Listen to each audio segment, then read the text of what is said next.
बिस्मिल्लाहिर्रहमानिर्रहीम। अस्सलाम वालेकुम डियर स्टूडेंट्स। बिज कॉमर्स एकेडमी की तरफ से फैसल रशीद आपके सामने हाजिर है।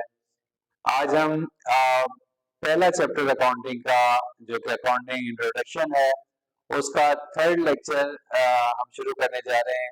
उससे पहले मैं लास्ट वीडियो का हवाला जरूर दूंगा जिसमें हमने की अकाउंटिंग टर्मिनोलॉजीज पढ़ी थी। आप लोगों ने बहुत लाइक किया, मेरे स्टाइल को पसंद किया, बहुत शुक्रिया। कोशिश करूंगा कि आपको ज्यादा से ज्यादा बेहतर अंदाज में और बहुत ही इजी अंदाज में, आसान अंदाज में अकाउंटिंग पढ़ा सकूं, ताकि अकाउंटिंग के वो कॉन्सेप्ट जो कि स्टूडेंट समझते हैं कि अकाउंटिंग बहुत मुश्किल सब्जेक्ट है, तो इंशाल्लाह मेरी कोशिश ये होगी कि आपको आसान जबान में, ताकि आपको जो एक जहन पर आपके आप फील करते हैं कि अकाउंटिंग बहुत मुश्किल है, ऐसा हरगिज नहीं है। आज हम पढ़ेंगे अकाउंटिंग प्रिंसिपल्स के बारे में। स्टूडेंट्स, एक बहुत ही इंपॉर्टेंट टॉपिक है अकाउंटिंग प्रिंसिपल्स, क्योंकि देखें प्रिंसिपल्स वो चीजें हैं, वो उसूल है जिसके ऊपर कोई भी रूल ऑफ गेम्स तय होते हैं, rule of business, rule of system.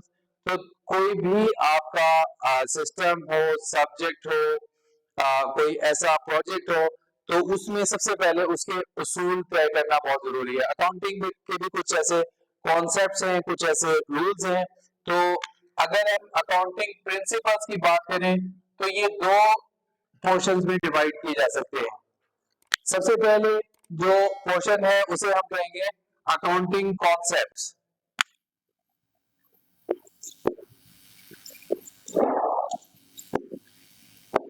Accounting concept वो बेसिक अजम्पशंस है, बेसिक कंडीशंस है जिसके ऊपर अकाउंटिंग जो है वो बेस करती है। अकाउंटिंग के रूल्स जो है वो कॉन्सेप्ट बेस करते हैं, साइंस ऑफ अकाउंटिंग जो है वो बेस करती है। ठीक है, इसके साथ साथ सेकेंडली हम पढ़ते हैं अकाउंटिंग कन्वेंशंस। अकाउंटिंग कन्वेंशंस वो ट्रेडिशंस हैं, वो कस्टम्स, ठीक है, तो वो रिवाज है जो कि अकाउंटेंट यूजुअली जो है वो अकाउंटेंट को गाइडलाइन प्रोवाइड करते हैं कि अकाउंटिंग जो है वो कैसे उन्होंने जो है वो कम्युनिकेट करनी है, इंफॉर्मेशन को कैसे कम्युनिकेट करना है। ठीक है, both of these are very much necessary और इनके मुतालिक जानना बहुत जरूरी है, क्योंकि बहुत सारी चीजों में जो मैं आपको आने वाले वक्त में टॉपिक्स बताऊंगा तो उनके अंदर इनकी मैं आपको एप्लीकेशन बताऊंगा कि कौन कौन सी इनकी एप्लीकेशंस है। ठीक है, सो सबसे पहला जो हमारा, अगर इसके मुतालिक मैं आपको बताऊं कि जो कॉन्सेप्ट है पहला, ठीक है, वो है गोइंग कंसर्न।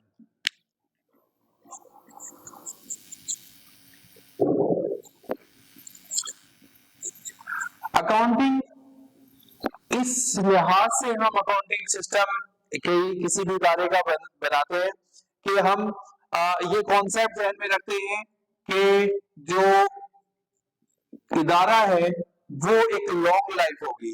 कंसर्न यहाँ पर जो मुराद है वो इदारे से ये है कि कोई भी इदारा है तो वो लंबे अरसे तक चलेगा। जो हम आज अकाउंटिंग पॉलिसीज फॉर्मुलेट कर रहे हैं वो एक लंबे अरसे तक वो चलती रहेगी। ठीक है, सो एक बहुत ही इंपॉर्टेंट कॉन्सेप्ट है। और सेकंड जो कॉन्सेप्ट है वो है मनी मेजरमेंट कॉन्सेप्ट। अकाउंटिंग की जो ट्रांजैक्शंस हैं तो वो हमेशा जो रिकॉर्ड की जा सकती है कि वो अगर उनको मेजर किया जा सकता है कि उनकी कोई अमाउंट में वैल्यूएशन की जा सके। अदरवाइज अगर हम सिर्फ ये कहेंगे कि फॉर एग्जांपल मैं कहता हूँ कि purchased a very good furniture, very precious furniture, ठीक है, या परचेज न्यू टेक्नोलॉजी मशीनरी, ठीक है, this is not a sufficient transaction. ठीक है, हम जो ट्रांजैक्शंस है जब तक अनटिल अनलेस उसके अंदर अमाउंट का जिक्र नहीं आएगा सो तब तक हम उसको अकाउंटिंग में रिकॉर्ड नहीं कर सकते। ठीक है, तीसरा जो कॉन्सेप्ट है वो है cost concept. Students, cost concept जो है वो स्पेसिफिकली यूज होता है एसेट्स के पॉइंट ऑफ व्यू से। एसेट्स हमेशा जो रिकॉर्ड किए जाते हैं उनकी सब्सिक्वेंट जो भी वैल्यूएशन है, सो वो बेस करती है उसकी कॉस्ट प्राइस पर हमेशा। ठीक है, कल को जो उसकी डेप्रिसिएशन चार्ज होनी है, कल को अगर वो एसेट दोबारा रिप्लेस किया जाए या उसके जरिए न्यू एसेट परचेज किया जाए या उसको एसेट को डिस्कार्ड किया जाए, सो कॉस्ट हमेशा जो है वो कॉस्ट प्राइस पे उसकी वैल्यूएशन की जाती है और वहां से उसका जो है वो सारा फर्दर जो अमाउंट की वैल्यूएशन है वो उसकी कॉस्ट प्राइस से की जाती है। ठीक है, चौथा कॉन्सेप्ट है डुअल कॉन्सेप्ट।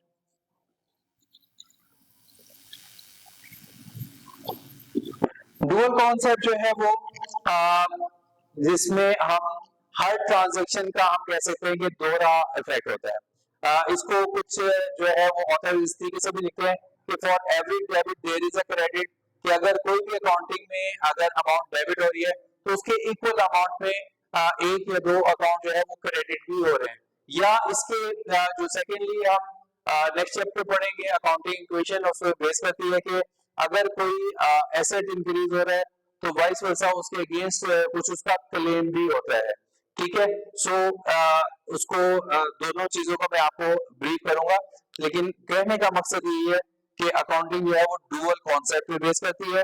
फिर हम फर्दर जो है वो पढ़ेंगे accounting period concept. Last lecture में भी मैंने आपको जब टर्मिनोलॉजीज बता रहा था तो मैंने उसके मुताबिक बताया है कि अकाउंटिंग पीरियड, तो अकाउंटिंग पीरियड कॉन्सेप्ट जो है वो ये भी बताता है कि हमारी जो अकाउंटिंग है वो स्पेसिफिक कुछ पीरियड्स के अंदर, यानी हम उसको डिवाइड इंटरवल्स में डिवाइड करते हैं।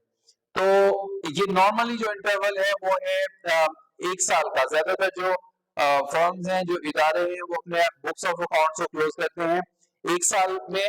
ठीक है, तो ये यूजुअली जो ये पीरियड दिया जाता है वो एक साल है, इससे कम भी हो सकता है, कुछ कंपनियां 6 महीने की क्लोजिंग करती है तो उनका जो अकाउंटिंग पीरियड होगा वो 6 मंथ होगा। ठीक है, उसके बाद नेक्स्ट जो कॉन्सेप्ट है वो है मैचिंग कॉन्सेप्ट।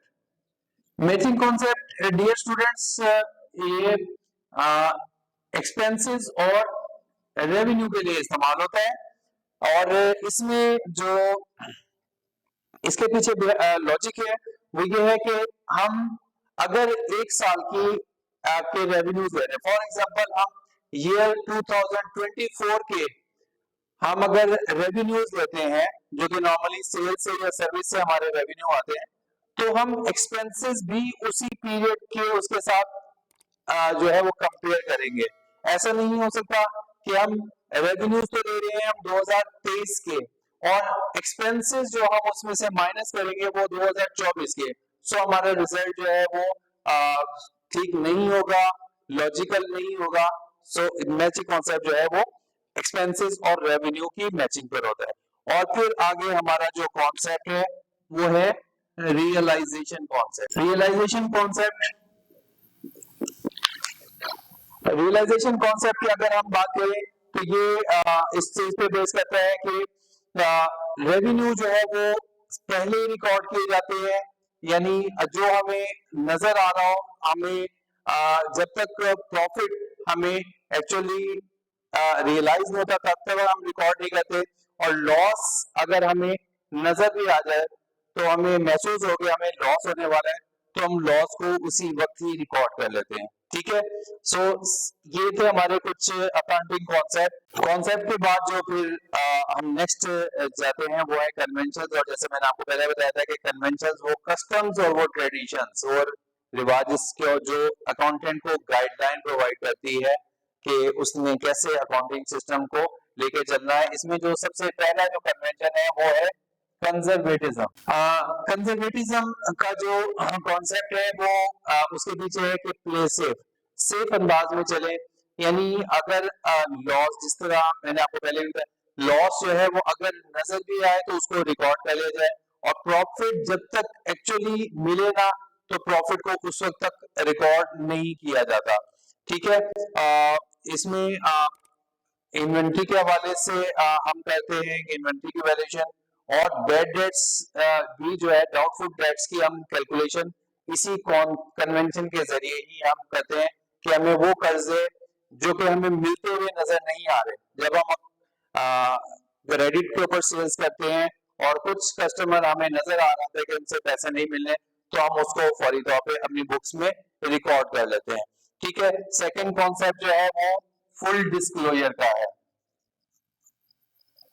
फुल डिस्क्लोजर का मतलब है कि कोई भी इंफॉर्मेशन है उसको फुल्ली डिस्क्लोज किया जाता है। उसके जो अगर पॉइंट्स है, फॉर एग्जांपल क्रेडिटर्स और डेटर्स है, इनकी एक लंबी लिस्ट है, इनके नोट्स जो है वो नीचे जब हम फाइनेंशियल स्टेटमेंट बनाते हैं तो कोई भी ऐसी इंफॉर्मेशन है तो हम उसको हिडन नहीं रखते, हम उसको फुली डिस्क्लोज करते हैं और पूछने पर हम लोग उसको प्रोवाइड कर देते हैं। ठीक है। थर्ड कॉन्सेप्ट जो है कन्वेंशन है वो एक कंसिस्टेंसी का, कि अकाउंटिंग पॉलिसीज जो आज अडॉप्ट की हैं वो कंसिस्टेंट रहेंगी, और जब तक उसमें अगर चेंज बहुत ज्यादा जरूरी अगर required, for example depreciation method है या स्टॉक की वैल्यूएशन का मेथड है, तो वो जो हमने आज मेथड अडॉप्ट किया है वो कंसिस्टेंसी के साथ चलेगा। ठीक है।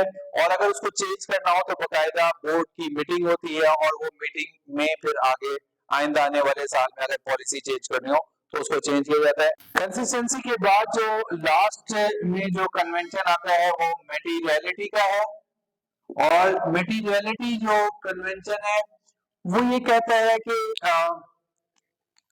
कोई भी अकाउंटिंग इंफॉर्मेशन है तो उसको हासिल करने की जो कॉस्ट है, तो उस वो उसकी जो जो हमारी हमें उससे आउटपुट होगा, जो बेनिफिट होगा वो उससे ज्यादा नहीं होना चाहिए। फॉर एग्जांपल हमने कोई भी एक प्रोजेक्ट है, हम उसको स्टार्ट करने जा रहे हैं, ठीक है, एक नया प्रोजेक्ट है, और हम उसके ऊपर सबसे पहले उसकी फिजिबिलिटी रिपोर्ट बनाते हैं। ठीक है। और वो फिजिबिलिटी रिपोर्ट बनवाने की जो कॉस्ट है उस टोटल जो प्रोजेक्ट से हमें जो पे आना है, यानी उससे अमाउंट हमें रिकवर होनी है, तो अगर वो फिजिबिलिटी रिपोर्ट की कॉस्ट ही अगर उससे ज्यादा आ जाए तो फिर उस प्रोजेक्ट का फायदा नहीं है। तो मटेरियलिटी कॉन्सेप्ट कहता है कि अगर कोई भी चीज उसको हासिल करने की जो इंफॉर्मेशन उसकी लागत वो उसके बेनिफिट से क्रॉस नहीं करनी चाहिए। तो ये डियर स्टूडेंट्स आज का जो लेक्चर, जो कि इंतहाई इंपॉर्टेंट लेक्चर है, क्योंकि अकाउंटिंग के रूल्स और उसकी जो प्रिंसिपल्स है वो आगे फर्दर डिफरेंट जो फाइनेंशियल स्टेटमेंट बनाऊंगा या आपको जनरल जनरल का कॉन्सेप्ट दूंगा, ठीक है, उसमें वो उनकी इन्वॉल्वमेंट होगी, और जहां जहां इन्वॉल्वमेंट होगी मैं कोशिश करूंगा आपको उसके मुतालिक गाइड कर सकूं। ठीक है। आज का आपको इंफॉर्मेशन कैसे लगी ये आप एक कमेंट्स बताएंगे। ज्यादा से ज्यादा जो है वो इसको सब्सक्राइब कीजिएगा चैनल को, और इंफॉर्मेशन को स्प्रेड करें ताकि ये मुफीद मालूमात ज्यादा से ज्यादा लोगों तक पहुंच सके और वो इनसे फायदा उठा सकें। नेक्स्ट लेक्चर में इंशाल्लाह हम अगला जो टॉपिक है हम वो स्टार्ट करेंगे जो अकाउंटिंग इक्वेशन है, और मैं उसके मुतालिक आपको बताऊंगा कि अकाउंटिंग इक्वेशन क्या है। तो आज का लेक्चर पे आप जरूर कमेंट कीजिएगा और चैनल को सब्सक्राइब करना हरगिज ना भूलिए। बहुत शुक्रिया। अल्लाह।